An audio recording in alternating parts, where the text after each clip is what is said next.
A aprendizagem tem sido estudada tradicionalmente em laboratórios como este, usando animais como sujeitos, em parte porque é mais fácil conduzir experimentos controlados com animais do que com seres humanos. E também porque os animais são como seres humanos em aspectos importantes. Como resultado, os psicólogos do comportamento apresentaram novas concepções, não só do comportamento animal, como também da natureza humana. E todas as abordagens referem-se a um processo que damos como certo, a aprendizagem, porque todos nós achamos que nascemos para aprender. Por ironia, uma das maiores figuras no estudo da aprendizagem, Ivan Pavlov, não estava nada preocupado com esse assunto, pelo menos no início. Pavlov, um famoso cientista russo, ganhou o Prêmio Nobel de Fisiologia e Medicina em 1904. Como mostra esse filme da época, Pavlov estava interessado inicialmente na digestão e na ação das glândulas salivares. Pelo desvio da saliva dos cachorros para tubos de ensaio, ele podia medir com exatidão se salivavam e em qual quantidade durante a digestão. Quando a comida era apresentada, o cachorro salivava depressa, um reflexo salivar hereditário. Mas depois de repetidos testes, ocorreu uma coisa estranha. O cachorro passou a salivar antes do contato com a comida. A simples visão da comida era suficiente para estimular a salivação. Daí bastava ao cachorro ver o prato de comida, ou mesmo só ouvir os passos de Pavlov e de seus assistentes, para o reflexo ser disparado. E o que acontecia para provocar essa resposta? Pavlov decidiu descobrir, variando sistematicamente os estímulos e medindo a reação do cachorro. Metrônomos, luzes e campainhas foram usados como estímulos e todos funcionaram como antecipadores da comida. O que importava não era o tipo do estímulo empregado, mas o fato de que sinalizava de maneira confiável que a comida estava a caminho. Pavlov tinha descoberto um tipo fundamental de aprendizagem chamado condicionamento clássico. Um estímulo original provoca, inicia uma resposta automática e não aprendida. Quando tanto o estímulo como a resposta acontecem naturalmente, são incondicionados. Depois, um segundo estímulo neutro, que nunca inicia resposta incondicionada por si mesmo, é introduzido imediatamente antes da apresentação do estímulo original.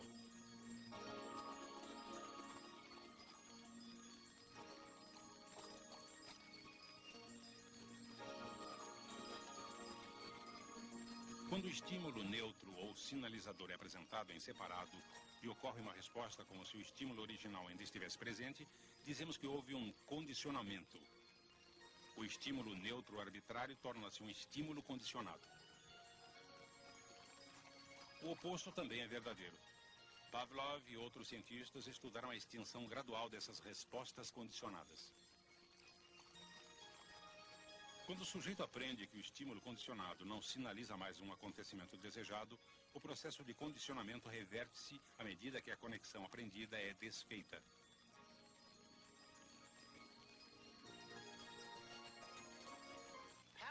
Os trabalhos de Pavlov e de seus seguidores levaram a uma notável conclusão. É possível manipular o comportamento de um organismo a partir de um estímulo qualquer que ele consiga perceber, obtendo-se uma determinada reação desejada. Isto é, praticamente qualquer som, visão ou cheiro pode influenciar o modo pelo qual nossos músculos se contraem ou se relaxam, nosso humor varia e até o modo pelo qual nossas atitudes são formadas.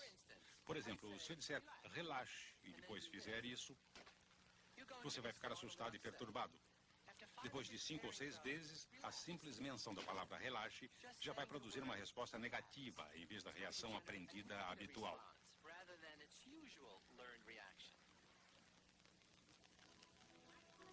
O condicionamento clássico pode ser forte a ponto de nos fazer ficar doentes pela supressão do sistema de imunidade do corpo. O sistema imunológico é uma rede complexa de órgãos e células especializados que protege o corpo contra doenças. Libera anticorpos para destruir ou deter perigosas bactérias, vírus e outros invasores. Quando este sistema é condicionado a não funcionar, os resultados podem ser devastadores. Na Escola de Medicina da Universidade de Rochester, o pesquisador Robert Yader e seu colega Nicholas Cohen condicionaram ratos a recusar a água adoçada com sacarina, coisa de que em geral gostam muito. Eder descobriu que, sem querer, tinha condicionado também o sistema de imunidade dos ratos a se desativar. We were pairing a saccharin-flavored drinking solution with an agent that produced a temporary stomach ache in rats, using a drug called cyclophosphamide. And indeed, we found, as we expected, that the more of the saccharin they consumed, the stronger was the aversion to the taste of saccharin when it was paired with this drug that made them sick. Over a month's time, giving these animals repeated exposures to saccharin instead of their usual water, some of the animals died. Now, this was an experiment in which animals should not have died. There was no reason for them to have died. And when this happens in an experiment when it's not supposed to, this is troublesome. You look for a reason why.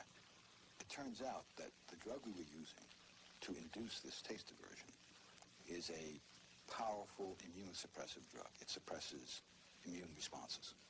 At the same time that we were conditioning the behavioral response, which was avoidance of the saccharin, we were also conditioning the effects of the drug, that is, an immunosuppressive response.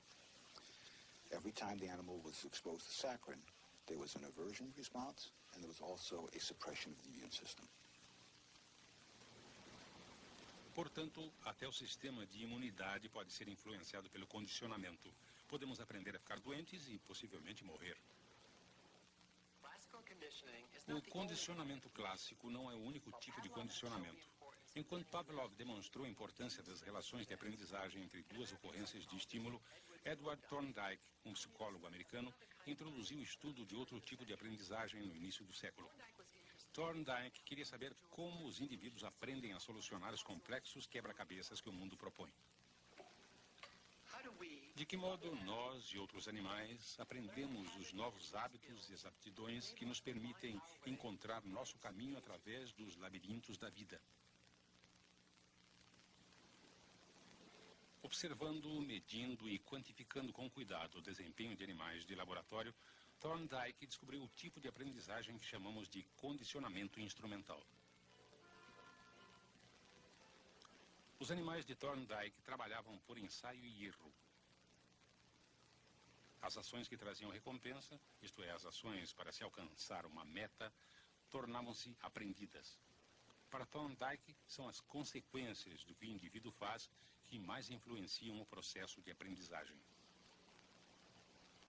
Os animais de Thorndike trabalhavam por ensaio e erro.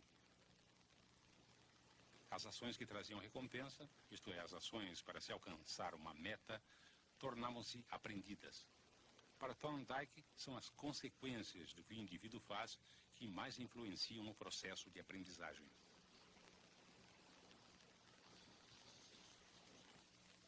A lei de efeito de Thorndike afirmava que a aprendizagem é controlada por suas consequências.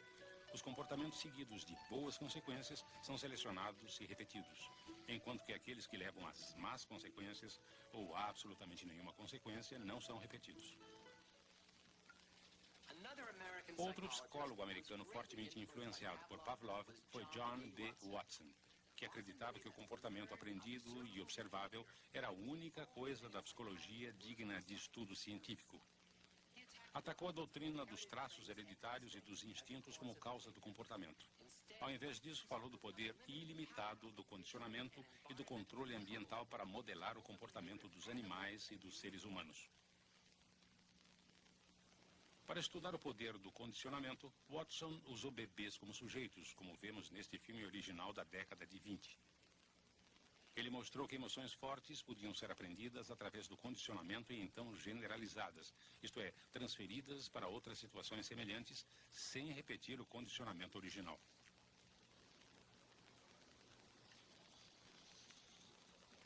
Watson e sua assistente Rosalie Rayner condicionaram os bebês a terem medo de um rato branco do qual antes gostavam. Nesse caso, trabalharam com Albert, um bebê de 8 meses. Toda vez que o rato era apresentado, um gongo soava bem forte, assustando o bebê. Em pouco tempo, o simples aparecimento do rato fazia o bebê chorar amedrontado. Era o condicionamento clássico em ação. Quando o bebê engatinhava para longe do rato, procurando um lugar seguro, seu comportamento era recompensado e o medo diminuía. Estava em ação o condicionamento instrumental. A partir daí, quando as crianças viam qualquer coisa semelhante a um rato, um coelho, um cachorro, um casaco de pele, uma máscara, seu medo aprendido era generalizado para todos eles. As crianças que antes não tinham medo ficavam facilmente assustadas com uma porção de coisas inofensivas. O estudo pioneiro de Watson era controvertido devido ao modo como usou as crianças. Hoje em dia, um experimento desses não poderia ser realizado porque criaram-se rígidas orientações éticas que regulamentam o tratamento de todos os sujeitos de pesquisa, seres humanos ou animais. Alguns anos depois dessas demonstrações, uma colaboradora de Watson, Mary Cover Jones, desenvolveu técnicas para eliminar medos naturalmente condicionados em jovens. Jones foi a primeira terapeuta comportamental. Mas estas técnicas chegaram tarde demais para alguns dos sujeitos de Watson. O destino do pequeno Albert continua desconhecido. Outra figura relevante no estudo da aprendizagem é B.F. Skinner, psicólogo de Harvard. Skinner desenvolveu seu trabalho a partir das ideias de Pavlov sobre o controle e o condicionamento experimental, da ênfase de Thorndike sobre a importância das consequências do ambiente, da teoria de Watson a respeito do comportamento observável.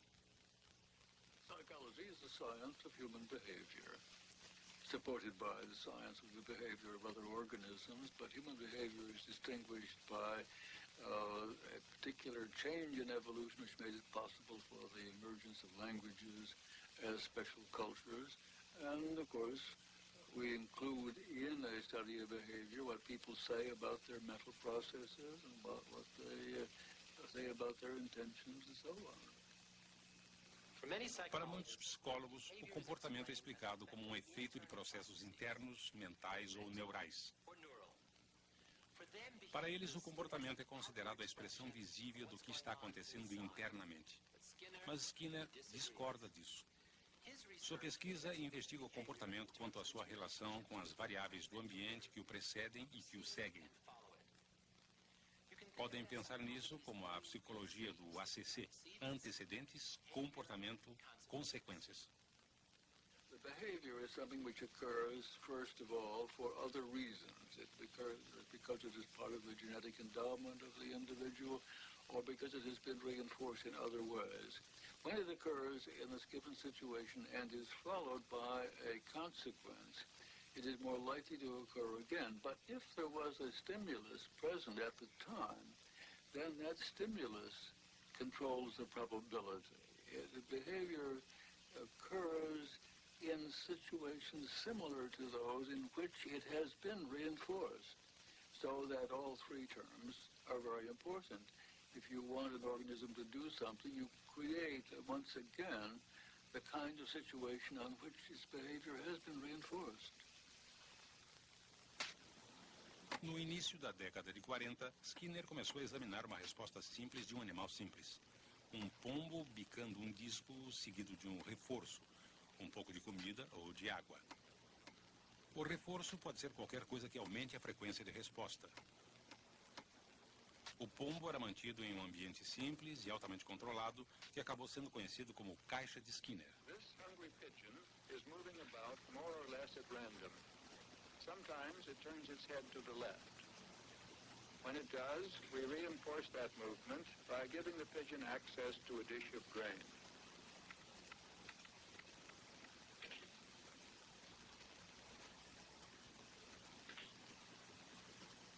Once the pigeon has been reinforced for a slight turn to the left, we can wait for it to turn a little further.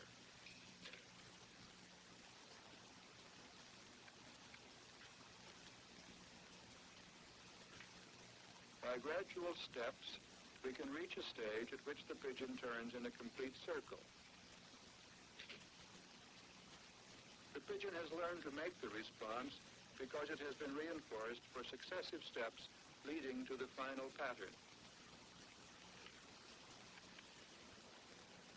Finalmente, Skinner criou uma linha de montagem psicológica, onde os dados de comportamento eram o produto final. Automatizando os mecanismos, o cientista podia apresentar estímulos, registrar respostas e organizar os esquemas de reforço sem a presença de um pesquisador. Assim, uma imensa quantidade de dados podia ser coletada.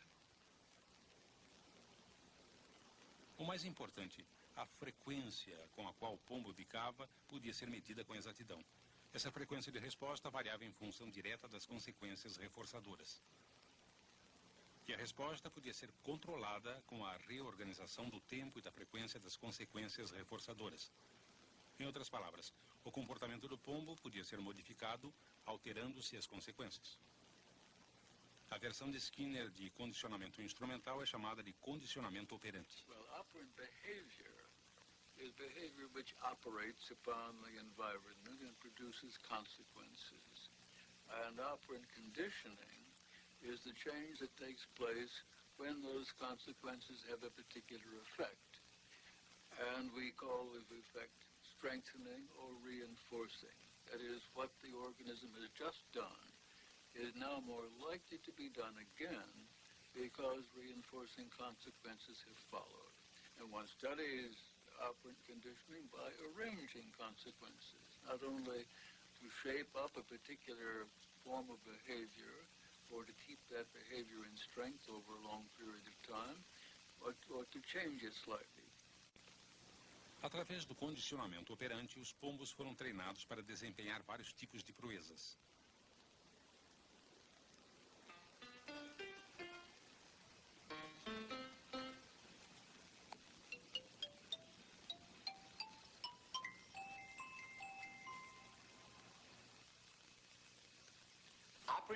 O condicionamento operante é um aspecto importante do comportamento aprendido. Mas do ponto de vista de Skinner sobre a psicologia, todo comportamento aprendido pode reduzir-se às relações entre o comportamento, seus antecedentes e suas consequências.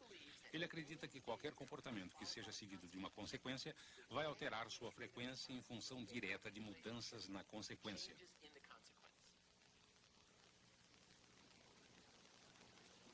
Isso é verdade quanto aos pombos. E também é verdade quanto aos seres humanos. Segundo Skinner, é desnecessário buscar agentes internos para explicar o comportamento. If you want to see people pulling levers on a variable ratio schedule, go to Las Vegas or Atlantic City, you'll find rooms full of them, hundreds of people going like that, because they're being paid off on a variable ratio schedule. And you don't need to ask, does it work for people? It certainly does. Mas se as ideias de Skinner sobre psicologia são controvertidas, isso não quer dizer que seus princípios de condicionamento operante sejam limitados. Longe disso. Na verdade, têm sido aplicados em muitas situações além dos laboratórios onde foram inicialmente descobertos. Há muitas aplicações da teoria da aprendizagem na vida diária, das escolas e nos negócios. Mechanical devices. These are dogs. That means that they don't always do everything perfectly every time. Este filme promocional mostra um programa de treinamento de cachorros em San Diego, chamado Cães para a Independência. Not only do we have to teach you language, but we have to educate your reactions. So that when something is going on between you and your dog, you react properly. Now, a reaction is different from intellectual awareness. A reaction says you have to do it in a split second. Através de princípios comportamentais, esses cachorros aprenderam a ajudar na assistência de deficientes. Os comportamentos desejados são reforçados através de um condicionamento operante, até o cachorro aprender uma nova rotina, na qual uma complexa sequência de respostas é encadeada. Jump up on the table, and it took me about 3 or 4 times to tell me what I wanted. And then he got it and handed it to me. And now he just does it all the time. It's just one command for him to get it. Os cachorros aprendem a buscar objetos. Aprendem a empurrar cadeira de rodas e até a apertar botões de elevador. I didn't know it was going to be like this when I first started, but after I went through it, it's all come true. After learning all these commands, everything that I've learned, it's working. It's all working. Vimos alguns dos modos pelos quais os indivíduos aprendem a mudar a situação deles. Mas o que acontece se aprendem que nada faz diferença? O que acontece se aprendem a desistir completamente? Podemos usar o condicionamento para superar esse tipo de desamparo aprendido? Felizmente, a resposta para muitas pessoas atingidas é sim.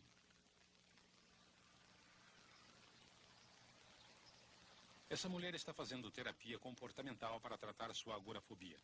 O medo de lugares públicos aprisiona um número incontável de pessoas em casa, a maioria mulheres.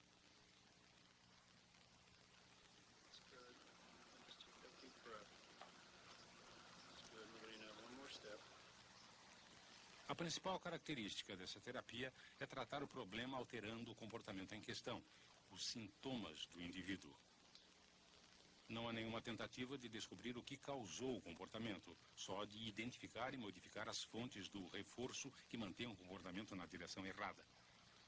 O problema é tratado através da aprendizagem para enfrentar uma emoção temida e através da criação de novas consequências positivas para o comportamento desejado.